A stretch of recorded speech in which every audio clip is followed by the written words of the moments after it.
as a company, it's very important for us to coexist with the people around us, and we lay a lot of emphasis on this. Corporate social initiative, like I said, is not an option, and the entire it's top driven. It's top driven right from our director HR to me to people down below.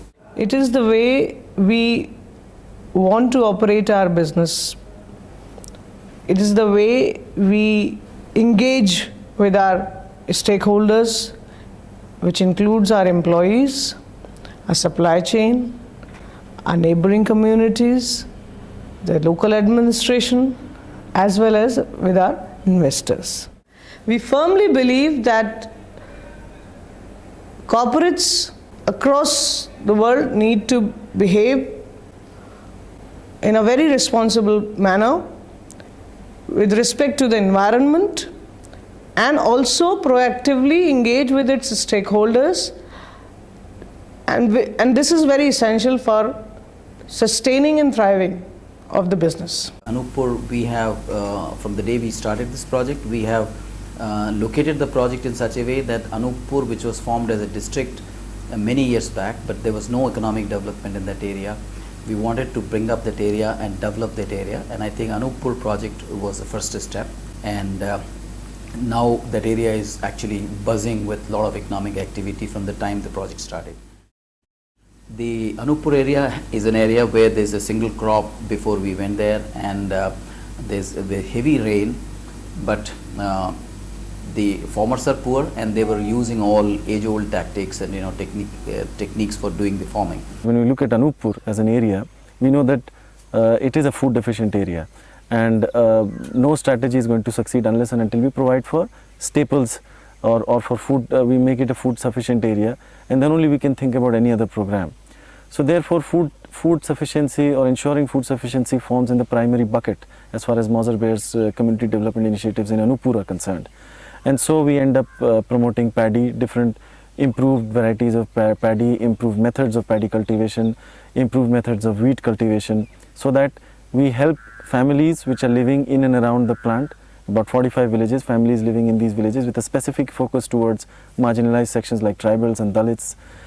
We help them try and become food sufficient before we start our cash flow enhancement programs such as vegetable cultivation, fruit cultivation, and the rest. Sir लोग बोलें कि धान की खेती करो श्री विधि से, तो बीज भी दीन, खाद भी दीन, और आए के बताइन लगवाइन कि ये तरीके से लगाओ, उसी तरह से हम लगाए थे। फिर उसमें आए के बीच में देख के वो बतावत रहें कि मतलब दवाई की ज़रूरत जहाँ पड़ा है तो दवाई डलवा में, ऐसे करके मतलब फसल तैयार करवाइन। तो हमने सुना तो बरगला के क्या श्री विधि क्या होता है, और इस सिस्टम को बताया कि ये 1 एकड़ में कम से कम 2 किलो धान मतलब हो जाता है। तो हम लोग आश्चर्य मानने लगे उस बात को कि 2 किलो धान 1 एकड़ में, जो हम कम से कम 1 एकड़ में 1.5 खाड़िए के आसपास बोते हैं, जिसको 1.5 खाड़ी बोलते हैं, मिनिमम 30 से 35 किलो के आसपास होता है, उतना हम लोग बोते हैं छीटा धान। ये रोपाई भी करते हैं तो वही करते हैं। तो फिर हम बोले कि करेंगे, लेकिन डर लगता था 2 किलो धान 1 एकड़ में पूजना कोई मामूली बात ऐसा हो सकता है, लेकिन हमने किया। आज ये एक सिंगल का लगाए हुए हैं, सिंगल पौधा लगाए, जिसमें से 25 से 30-35 के आसपास हो गए। लगाव सा लग गया है, और पौधे एकदम, ये पौधे देखो एक खड़ा रहते हैं परंपरा विधि से, और इसमें देखो तो कुछ दूसरा ही आनंद है। घास नहीं है, अच्छा लगता है देखने में भी, नीचे में साफ सफाई। अभी तो कटाई हो जाने के बाद हम इसमें कम से कम इस ज़मीन में 8 या 9 बोरा पाते रहे, 9 कुंटल। मिनिमम अंदाज़ा तो लगा है 15 कुंटल तो हो नहीं जाना चाहिए, वर्षा ना होने के कारण। यदि वर्षा हुआ होता, जिस पौधे में पड़ गया होता, जैसे गर्भ में है, अगर इसमें पानी पड़ गया हो तो कम से कम 25 या 20 बोरा तो मतलब कुंटल होना ही होना। दूसरा धान बहुत रहन, उससे तो ज़्यादा है, हाँ, उसे मतलब 1.5 ज़्यादा है। और ये जो लगाए हैं सर, इसमें जो 10-10 इंची के फर्क में तो इसमें से मतलब पीका अच्छा निकला है और बीडर चलाने में हमको आराम भी रहा, धान फंसने की कोई वो नहीं, और पीका भी अच्छा निकला है। ये खेत में तो देखने से सर वो पहले के हिसाब से मतलब 4 गुना ज़्यादा है इसमें पौधे में, और धान तो बहुत अच्छे है सर। बाकी लोग तो कह रहे थे सर कि कहाँ के चक्कर में पड़ गए थे, और तो पहले इतना खेती करते थे क्या, पुराने सियाने लोगों ने ऐसे बताए थे का। तो हम नहीं यार इस बार देख लेते हैं, ना होगा तो फिर ना करेंगे ऐसा। माता राम जो अभी बोल रहे थे सर, वो लगाने वाले नहीं गए थे, अभी भी कह रहे हैं कि नहीं निकलता है वाली तमाम। जब कल्ला देने लगा तो आज गांव के लोग खुदे कहते हैं, अभी भी कहते हैं कि हम भी करेंगे ऐसे खेती से। हमको क्यों नहीं बताया यार। मोजर बियर ने ये मतलब ये किसानों को लाने ये सुविधा दिया, इसी तरीके से किसानी करो तो तुमको लाभ होगा। खेत थोड़ा थोड़ा बचा है, थोड़ा थोड़ा बचा है तो यह विधि से करो तो फ़ायदा ज़्यादा होगा। आज तो मोजर बियर नहीं लेते हैं, उसको तो खाते हैं हम, केवल तरीका तो बताया था वो। फिर हमको बताए कि नहीं ये छिटाई में कम उपज होती है, उसकी जो पीके हैं कम आते हैं, बाली भी छोड़ देती है। तो हमको लाइनिंग विधि के माध्यम से बीज मिला। मोजर बियर से हमारे जो सत्यम भैया आए, हमको बताए मीटिंग में, और बीज भी मदद के लिए दिए हमको सिखाने के लिए, बीज के साथ खाद भी दिए। अब उस पौधों के पहले की अपेक्षा हम उसको देख रहे हैं, उसमें पीके बहुत ज़्यादा आ रहे हैं। तो छींटा भी बोए हैं अपने घर की बीज को जो, तो उसमें बहुत कम पीके हैं। फर्क तो बहुत है सर, उसमें धरती आसमान का फ़र्क है। हाँ, जौन गेहूँ हुआ है कंपनी वाला, तो ये देसी गेहूँ अपना आधा में नहीं जाएगा।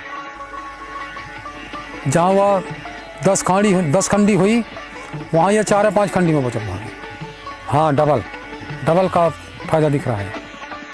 हमारे सत्यम भैया और गुलाब आकर के देखे तो फिर बताए उनके कि हमारे विधि से करो, तो फिर उनके विधि से किए तो फसल भी अच्छा लगा।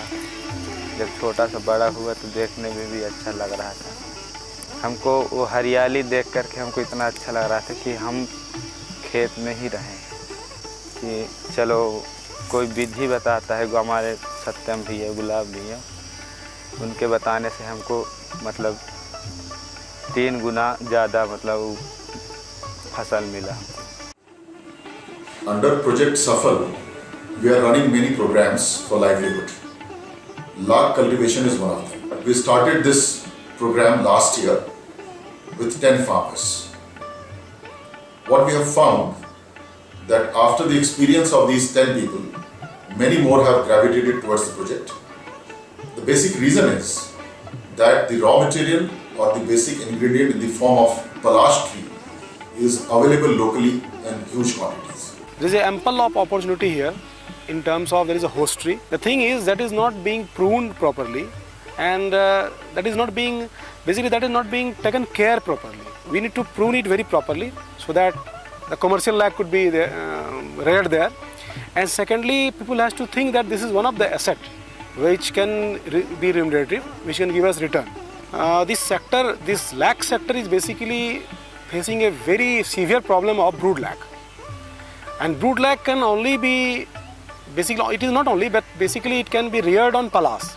So there is another opportunity here for us that we can have brood lag commercial production center here, where we can produce brood lag and send across, say, Madhya Pradesh or even Chhattisgarh or even Jharkhand, even West Bengal also. There are people who has 100 and 200 trees, individual trees. So if that can be brought into cultivation in 2 phases, first in this July cycle and second in the October cycle, that can give something around 50,000 rupees per annum to a farmer. I'm sure with this project we will be able to improve the standard of living of the local populace, particularly the tribals. हमको ऐसे लगता है कि मतलब यही विधि से हम फेर करेंगे। हाँ, यह विधि हमें बहुत सरल है। आगे हमारा ये सोच है, अभी हमारा उधर ज़मीन, अभी तो ये सिंगल ज़मीन है, उधर हम लोग साइड मोहारी साइड में ज़मीन, वहाँ कुआँ भी साधन है। हम ये सोच रहे हैं कि वहाँ बोर कराएंगे और बढ़िया अपना यही खेती करेंगे। नहीं, ये चलाते रहेंगे सर, छोड़ेंगे नहीं इसको।